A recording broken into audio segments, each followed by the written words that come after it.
రూపొందించుకుందామని అందరినీ ఆహ్వానిస్తున్నాను. Thank you very much Sudhakar Sharma గారు. ప్రస్తుతం ఈరోజు మనం చూసినట్టయితే బీజేపీకి సంబంధించిన మనం మొదలు పెడదాం. బీజేపీలో ఇంతకుముందు గతంలో బండి సంజయ్ గారు ఇక్కడ అధ్యక్షులుగా అన్నారు. ఆ సమయంలోనే అనేక సమస్యలు అతని మీద తీసుకొచ్చి పెట్టారు. అనే పెద్ద అతని పక్కదేయడం కాబట్టి ఈరోజు బీజేపీలో ఈరోజు రామచంద్రరావు గారిని తీసుకొచ్చి అక్కడ బీజేపీ పగ్గాలు అతని చేతిలో పెట్టడం జరిగింది. ఈటెల రాజేందర్ ప్రధానంగా పేర్లు వచ్చినప్పటికీ ఈటెల రాజేందర్ను పక్కన పెట్టారు.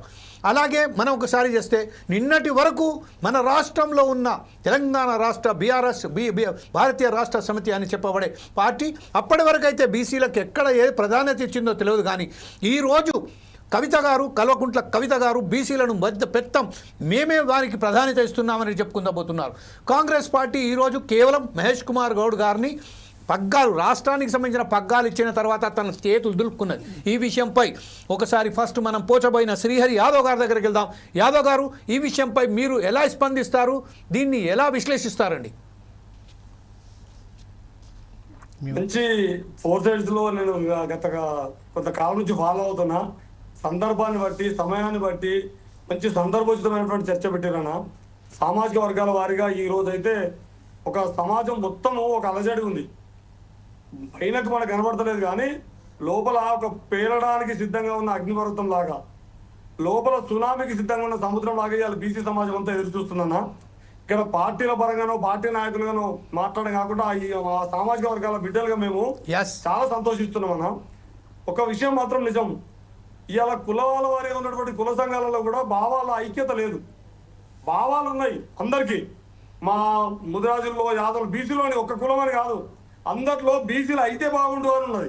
ఎవరి నాయకత్వం వహించాలి, ఎట్లా నాయకత్వం వహించాలి అనే ఉద్యమాల మీద సమీక్ష కానీ పరస్పర విశ్వాసం కానీ ఎక్కడో ఒక గతంలో జరిగినటువంటి అన్యాయాల వలనో లోపాల వలనో బలహీనతల వలనో కొంత అపనమ్మకాలు అపవిశ్వాసాలు ఉన్నాయి.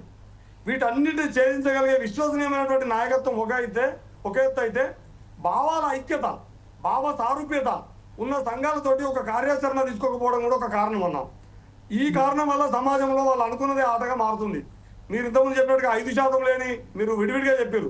అంటే బీసీల కాడికి వచ్చినప్పటికల్లా 3 మంత్రులైనా ఓసీలకు సంబంధించి 4 రెడ్లు, ఒక కమ్మ, ఒక వెలుమ, ఒక వైశ్య ఇట్లా చెప్పారు కాబట్టి, ఒక బ్రాహ్మణ అని చెప్పారు కాబట్టి ఇట్లా చూస్తే ఓవరాల్ చూస్తే 10% కూడా లేని మొత్తం అగ్ర కులాలు 60% పదవులు ఉన్నాయి. 60% ఉన్న బీసీలకు మాత్రం 10% పదవులు ఉన్నాయి. ఇది కొట్టొచ్చినట్టుగా ఇలా సమాజంలో ఇప్పటి తరం అంటే గత తరం కూడా ప్రశ్నించినా కూడా ఎక్కడో ఒక ఆ సామాజిక వర్గాల మధ్య వైరుధ్యాలను సృష్టించి ఆ బీసీల మధ్యనే ఒక కులానికి ఇంకో కులానికి పోటీ పెట్టి ఆ కులంలోనే ఎదిగిన నాయకుడికి ఇంకో కొత్త సంఘం పెట్టించి అంటే ఒకే కులంలో అనేక సంఘాలు, ఒకే కులం పేరున అనేక సంఘాలు, బీసీల పేరున అనేక సంఘాలు, అంటే ఉమ్మడిగా ఒక ఐక్య శక్తిగా బలపడకుండా ఎక్కడికక్కడ నిర్వీర్యం చేసుకుంటూ వచ్చారు. కానీ ఇవన్నీ పసిగట్టింది ఇప్పటి తరం. కాబట్టి ఎవరు పనిచేసినా మీరు ఇటీవల కాలంలో మీరు గమనించండి, ఇంతకుముందు ఒక బీసీ నాయకుడు మీటింగ్ పెడితే ఇంకో బీసీ నాయకుడు పోయేటోడు కాదు. కానీ మీరు గత సంవత్సర కాలంగా చూడండి, ఏ బీసీ నాయకుడు మీటింగ్ పెట్టినా, ఏ రౌండ్ టేబుల్ సమావేశం పెట్టినా, ఇంతకుముందు ఉద్యోగులు మీటింగ్ పెడితే విద్యార్థులు పెద్ద పోయేవాళ్ళు కాదు, విద్యార్థులు ఉద్యోగులు మీటింగ్లు పెడితే రాజకీయ నాయకులు పోయేవాళ్ళు కాదు. కానీ ఇటీవల కాలంలో జేఏసీ బీసీ సంఘాలలో కూడా మొత్తం సంఘాలన్నీ ఒకే వేదిక మీకు రావడం, ఇది ఒక మారుతున్న సంకేతం. మారుతున్న సమాజం యొక్క పోకడలకు ఇది ఒక గొప్ప సందేశం. ఇది సేమ్ టైం ఏమన్నా యాదవం అఖిల భారత యాదవ మతం అని నువ్వు 1925 మా సంఘం పుట్టిందని చెప్తుండ్రు. కానీ అనేక సంఘాలు ఉన్నాయి. కానీ ఇంతకుముందు ఏ సంఘము ఇంకో సంఘానికి వ్యతిరేకంగా అంటే నాయకత్వానికి వ్యతిరేకంగానో ఆయన చక్క పనిచేయాలని ఈయన మీద ఆయన ఉండే. కానీ ఇటీవల కాలంలో మీరు ట్రెండ్ చూడండి, మొత్తం సంఘాలన్నీ ఒకే వేదిక మీదకి వచ్చి యాదవ సంఘాలు, ఇప్పుడు యాదవుల సంఘం కాదు యాదవ సంఘాల జేఏసీ ఏర్పడింది. అట్లా ఇటీవల కాలంలో బీసీ సంఘాల జేఏసీలు ఏర్పడుతున్నవి. అంటే ప్రజల నుంచి కూడా ఆ ఒత్తిడి ఉంది. ఇలా నాయకులందరూ వాళ్ళ పరిమితుల్ని అధిగమించి ఇలా ఐక్య కార్యాచరణలో కలిసి భాగస్వామ్యం అవుతున్నారంటే అర్థమైందంటే అన్న ప్రజల నుంచి కూడా ఆ మేరకు ఒత్తిడి ఉంది. సంఘాల నాయకులు కూడా ఎవరైనా ఒంటరిగా సంఘం పెట్టుకొని తిరిగితే ఆయన పట్ల సమాజంలో కానీ సంఘంలో కూడా వ్యతిరేకత వస్తుంది. అరే నువ్వు ఒక్కరి సంఘమైనా వాళ్ళు పనిచేస్తున్నారు, నువ్వు ఎందుకు పోవని. ఇవాళ ఏ పరిస్థితి వచ్చిందంటే ఒక బీసీ సంఘాల నాయకుల మీటింగ్ జరిగితే మిగతా బీసీ సంఘాల నాయకులు అక్కడికి పోలేదనుకో ఆయన మీద తీవ్రమైనటువంటి ఏమైనా నువ్వే నాయకులు బీసీ మీటింగ్ పెడితే నువ్వు 6 మంచులుగా 7 మంచులుగా ఉంటున్నావు అనేటటువంటి సమాజం నుంచి సామాజిక వర్గాల నుంచి కూడా ఒత్తిడి పెరిగిందన్న ఇటీవల. కానీ రాజకీయ పార్టీలు మాత్రం మీరు చూస్తున్నారు వాళ్ళ విధానం మార్చుకుంటలేరు. నేను మొన్న కానిపోను మీరు చూసే ఉంటారు, గాంధీ భవన్ కి జీవాలు తీసుకపోతే అదేదో క్రూరముగాలు తీసుకుపోయినట్టుగా పెద్ద ఎత్తున తెల్లారి క్యాబినెట్ లో మాట్లాడారు గాంధీ భవన్ గొర్రెలకు వస్తాయని. కానీ మాకు అర్థమైంది ఏంటంటే అన్న, పిసిసి అధ్యక్షుడితోటి వాకిటి శ్రీహరి గారితో మాట్లాడితే పాపం వాళ్ళు కూడా తీవ్రమైన ఒత్తిడిలో ఉన్నారు. అంటే ఒక రెండు కులాలు ఒక రెండు కుటుంబాలకు సంబంధించినటువంటి ఒత్తిడి. పేరుకు మంత్రి అయిన వాకిటి శ్రీహరి గారు మీరు ఇంతకుముందు విశ్లేషణలో చెప్పారు ముందుగానే జలీల్ గారు, ఏంది ఆయన మంత్రి అయినా కూడా పిసిసి అధ్యక్షుడు అయి చేతులు దులుపుకున్నట్టుగా పాపం మహేష్ గౌడ్ గారు కూడా వారు ఆవేదన వ్యక్తం చేశారు నాతో.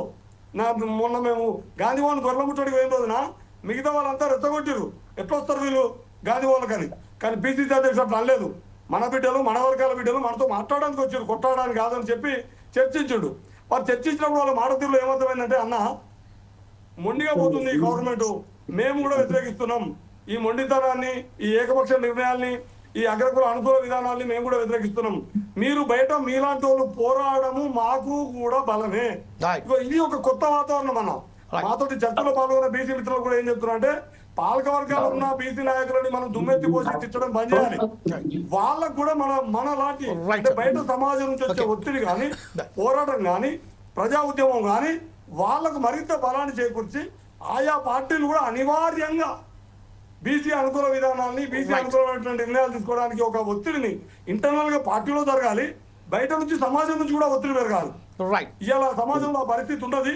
ఆ పరిస్థితిని మనం కొనసాగించి మరింత వేగవంతం చేస్తే తప్ప రేపటి లోకల్ బాడీలో 42% రిజర్వేషన్ దక్కించుకొని పార్టీలకు అతీతంగా మన నాయకులు ఇక్కడ ఉన్న సామాజిక వర్గాల బీసీ సామాజిక వర్గాల నాయకులు అంతా కూడా బయట విడివిడి ఉద్యమాలు చేస్తూ, ఉమ్మడి ఐక్య ఉద్యమాలు చేస్తూ పార్టీల మీద కూడా ఒత్తిడి తీసుకొచ్చే విధంగా చేస్తే తప్ప ఏకాఏకన ఒక నాయకుడు పుట్టి పార్టీ పెట్టి ఎంతో నిలబడంగానే సమాజంలో మార్పు రాదు.